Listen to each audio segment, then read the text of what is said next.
A porta da casa da minha família fechou-se com um estrondo atrás de mim e a voz do meu pai ecoou na noite de Lisboa como um verdito final. Nunca mais voltas aqui, sua aberração.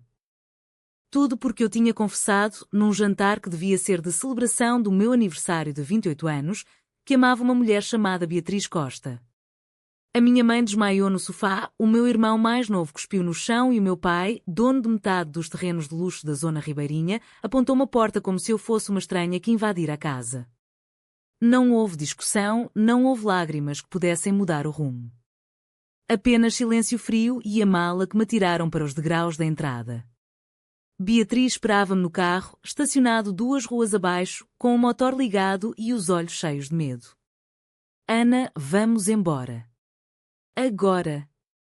Eu entrei, fechei a porta e não olhei para trás. Naquela noite de outubro de 2015, perdi tudo: o apelido Mendes, a herança, a empresa familiar que construíra impérios de betão e vidro desde os tempos do meu avô. Mas ganhei algo que ninguém podia tirar: a certeza de que, para sobreviver, eu teria de me tornar mais fria do que eles. No dia seguinte acordámos num pequeno apartamento alugado em Alfama, com vista para o rio e cheiro a mofo nas paredes. Beatriz trabalhava como advogada em direitos humanos, eu tinha um mestrado em gestão imobiliária que de repente valia menos que o papel onde estava impresso. A família Mendes cortara-me todos os contactos. Bancos recusavam-me crédito, antigos colegas fingiam não me reconhecer na rua. Eles vão pagar, murmurei para Beatriz enquanto bebíamos café frio. Ela segurou-me a mão com força. Não quero vingança, Ana. Quero viver. Eu sorri, mas por dentro já calculava os passos. O mercado imobiliário de Lisboa explodia com o turismo e os fundos estrangeiros. O império do meu pai, a Mendes e Filhos, estava a expandir-se depressa demais, endividado até ao pescoço em projetos de luxo que dependiam de licenças políticas. Se eu conseguisse entrar nesse jogo por outra porta, podia derrubá-los sem nunca tocar na porta que me fechara. Durante os primeiros meses vivemos de biscates. Eu traduzi documentos para investidores chineses, Beatriz defendia imigrantes em tribunais lotados. À noite, deitadas na cama estreita, falávamos baixo como se as paredes ainda fossem da casa da minha família. Um dia vamos ter a nossa casa, prometi. Ela beijava-me a testa e respondia, já temos. Onde estivermos juntas. Mas eu não conseguia parar de ler os jornais. A Mendes e Filhos acabara de ganhar a concorrência para o novo condomínio na zona do Parque das Nações. O meu pai aparecia nas fotografias, sorridente, ao lado de ministros. Cada sorriso dele era uma facada. Eu comecei a guardar recortes, a estudar os nomes dos concorrentes, a mapear as fraquezas. Beatriz notava. Estás a mudar, Ana. Eu negava. Mas sabia que ela tinha razão. O amor que nos unia estava a tornar-se o combustível de uma ambição que eu nunca soubera ter. Em 2017, surgiu a primeira oportunidade real. Uma pequena empresa de consultoria imobiliária em Sintra precisava de alguém que falasse inglês e conhecesse os meandros de Lisboa. Aceitei o salário baixo e o cargo de assistente. O dono, um homem chamado Rui Ferreira, era rival antigo do meu pai. Quando descobriu quem eu era, sorriu como quem encontra ouro. A filha renegada dos Mendes? Bem-vinda à guerra. Ele não perguntou pela minha vida privada. Eu não contei. Beatriz e eu continuámos a esconder tudo, jantares em restaurantes afastados, viagens curtas a Cascais onde ninguém nos conhecia, mãos que se soltavam quando alguém se aproximava. O segredo era a nossa armadura e a nossa prisão. No final desse ano, Rui Ferreira ofereceu-me sociedade. Eu tinha trazido 2 grandes clientes estrangeiros que fugiam dos preços da Mendes e Filhos. A pequena empresa passou a chamar-se Ferreira e Mendes Consultoria. O meu pai soube. Mandou-me uma mensagem de texto de número desconhecido: traíste o teu sangue. Eu respondi com uma única palavra: não. Vocês é que me traíram primeiro. Beatriz leu a mensagem e chorou. Isto vai acabar mal? Eu abracei-a e prometi que não. Mas já tinha marcado uma reunião com um banqueiro suíço que odiava o meu pai por causa de um negócio falhado em 2008. A engrenagem começava a girar. 2 anos depois, a Ferreira e Mendes já não era pequena. Tínhamos escritório próprio no Chiado, 3 funcionários e uma carteira de investidores que preferiam a nossa descrição à arrogância da Mendes e Filhos. Eu trabalhava 16 horas por dia. Beatriz continuava na advocacia, mas aceitara um cargo num gabinete que defendia causas ambientais, ironicamente, contra alguns projetos do meu pai. À noite, quando eu chegava exausta, ela preparava chá e perguntava: "Ainda somos nós, Ana?" Eu respondia que sim, mas os meus olhos traíam-me. A ambição crescia como erva daninha. Cada contrato que fechava era uma pequena vingança. Cada terreno que conseguia para um cliente era um passo mais perto do dia em que o Império Mendes cairia. A primeira traição verdadeira aconteceu em 2020. Rui Ferreira queria ganhar a licitação para um complexo hoteleiro no Douro. O terreno pertencia a um primo distante da minha mãe. O meu pai também concorria. Rui pediu-me para usar o meu apelido antigo e marcar um jantar com o primo. Diz-lhe que voltaste ao seio da família. Promete-lhe que vamos proteger o terreno. Eu aceitei. Beatriz ficou horrorizada. Estás a mentir à tua própria família. Não é a minha família, respondi. É só um nome. No jantar, sorri, abracei o primo, garanti que a Ferreira e Mendes era quase familiar. Ganhei o contrato. O meu pai perdeu milhões. Rui celebrou com champanhe. Eu voltei para casa e encontrei Beatriz a fazer as malas. Não aguento ver-te transformar-te naquilo que odias. Passámos a noite a falar. Ela ficou. Mas algo se partiu. Pela primeira vez, senti que o amor podia não ser suficiente. A pandemia chegou e transformou tudo. Enquanto Lisboa parava, nós comprávamos terrenos baratos de empresas falidas. Eu negociava com bancos que recusavam empréstimos ao meu pai. Num almoço em Lisboa, o diretor de um banco contou-me, entre copos de vinho do Porto, que a Mendes e Filhos estava a dever 15 milhões. Se alguém comprasse as dívidas, não precisei de mais.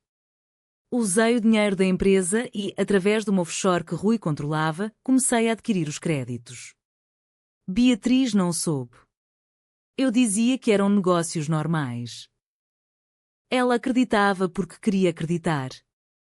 Em 2022, a empresa mudou de nome. Passou a ser Mendes Costa Investimentos. Beatriz não quis o apelido. É teu, não meu. Mas aceitou ser minha sócia silenciosa. O meu pai, entretanto, aparecia nos jornais cada vez mais magro, mais nervoso. A sua empresa perdia projeto atrás de projeto. Eu assistia de longe, com uma mistura de triunfo e náusea. Beatriz via tudo. Quando isto acabar, vamos embora. Para o Algarve. Só nós. Eu acenava. Mas já tinha comprado o primeiro lote de terra que pertencera ao meu avô, um vinhedo no Douro que a Mendes e Filhos hipotecara. O círculo fechava-se lentamente. A tensão entre nós crescia como uma tempestade anunciada. Uma noite, depois de eu fechar um negócio que obrigara um antigo aliado do meu pai a declarar falência, Beatriz explodiu. Tu estás a destruir pessoas, Ana. Não só a tua família. Estás a destruir-nos. Eu respondi com frieza: se não destruir, eles destroem-me primeiro. Ela saiu de casa. Voltou 3 dias depois, olhos inchados. Amo-te. Mas não sei até quando aguento esta versão tua. Eu prometi mudar. Não mudei. A vingança era agora o meu oxigênio. Em 2023, o golpe mais duro. A Mendes e Filhos entrou em processo de recuperação. O meu pai teve de vender ações a investidores russos que depois o traíram. Eu, através de uma cadeia de empresas interpostas, comprei silenciosamente 40% da dívida. Rui Ferreira, que entretanto se reformara, ligou-me uma noite. Estás pronta para o golpe final? Eu estava. Beatriz, que agora trabalhava num projeto europeu de direitos LGBTI, viajou para Bruxelas por 2 semanas. Aproveitei. Reuni-me com os bancos credores e propus comprar toda a dívida por um valor que ninguém recusaria. O preço era baixo porque a empresa estava a afundar-se. Assinei os papéis sem hesitar. Quando Beatriz voltou, mostrei-lhe o contrato. Ela leu em silêncio. Compraste a dívida da tua família. Sim. E agora? Agora vou executar. Ela não gritou. Apenas disse, então escolheste. E saiu do quarto. O ano seguinte foi de guerra aberta, mas silenciosa. Eu não aparecia. Agia através de advogados. A família Mendes tentou negociar, ofereceram-me uma reunião. Recusei.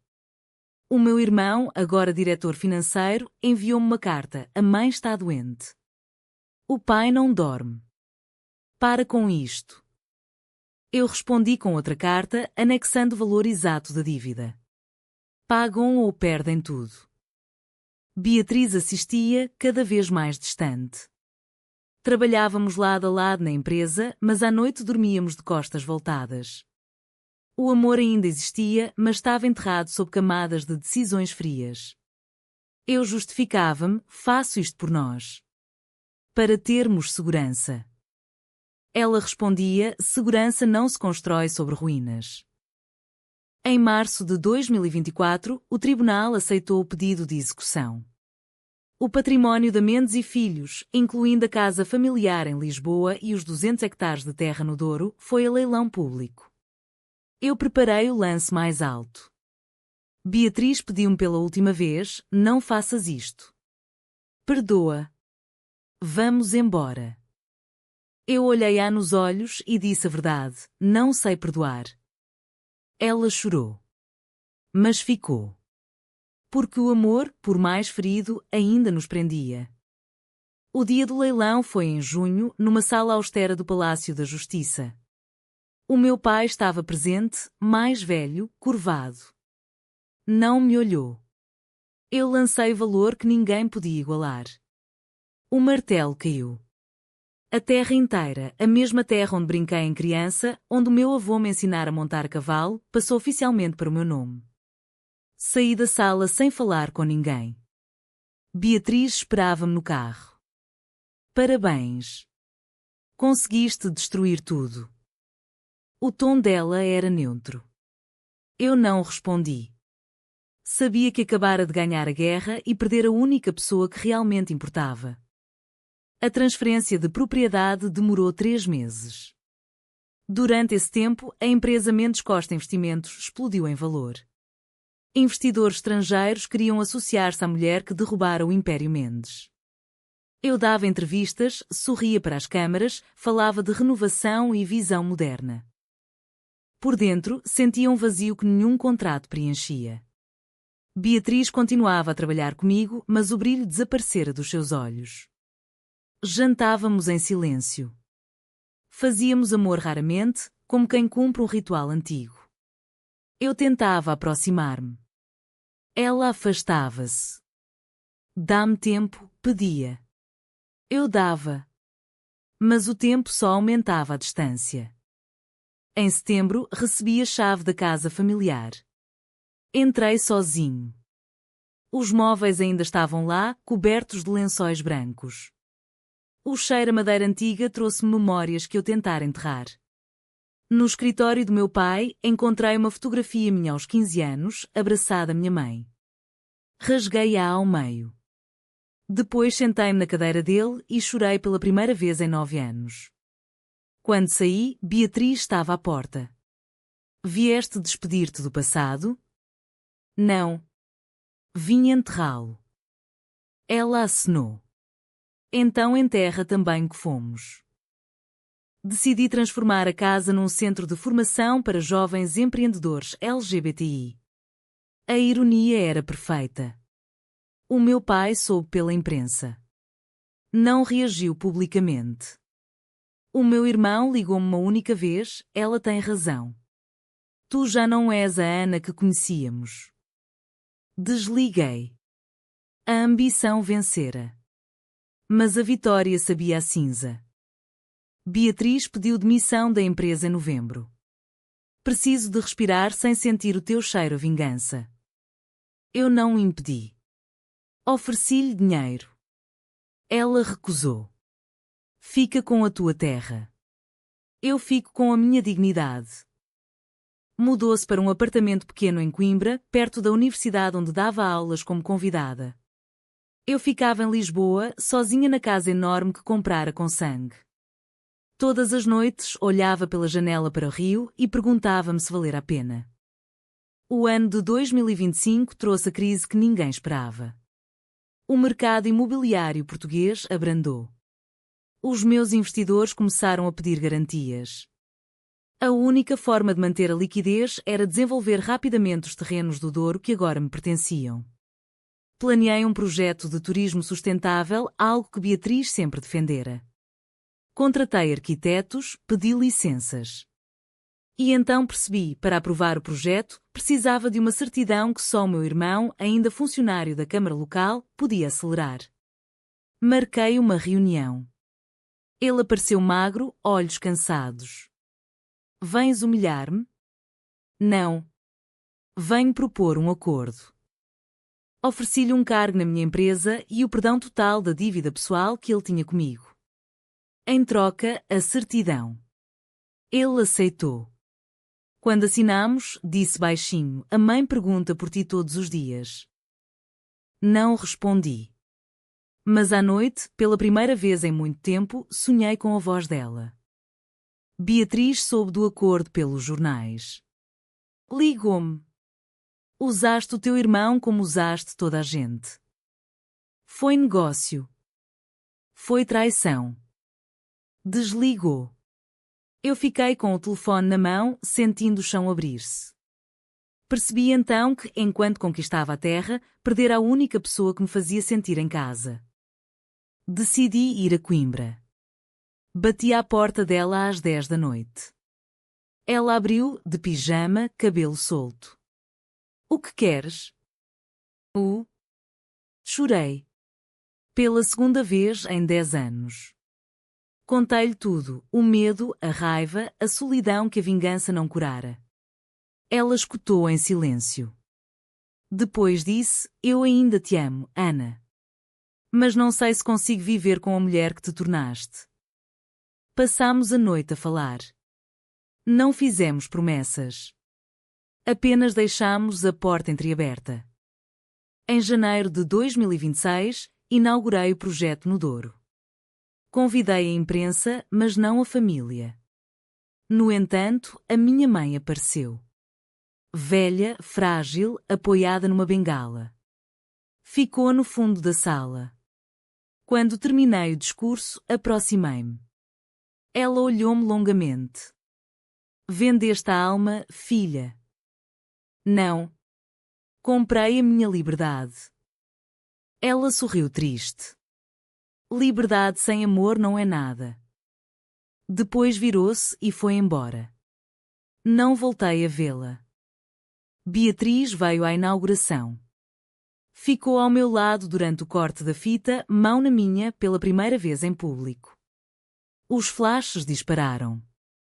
No dia seguinte, o título do jornal dizia: Herdeira lésbica reconstrói império familiar. Eu ri.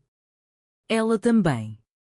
Nessa noite, deitadas na velha casa que agora era nossa, ela perguntou: e agora? Agora vivemos. Não foi fácil. Ainda havia silêncios, ainda havia cicatrizes. Mas aprendemos a escolher todos os dias o amor em vez da vitória. A terra toda é nossa. A casa é nossa. E, estranhamente, a paz também começou a ser. A pergunta que fica é: a ambição justifica sempre a perda do amor verdadeiro? Verdadeiro ou falso?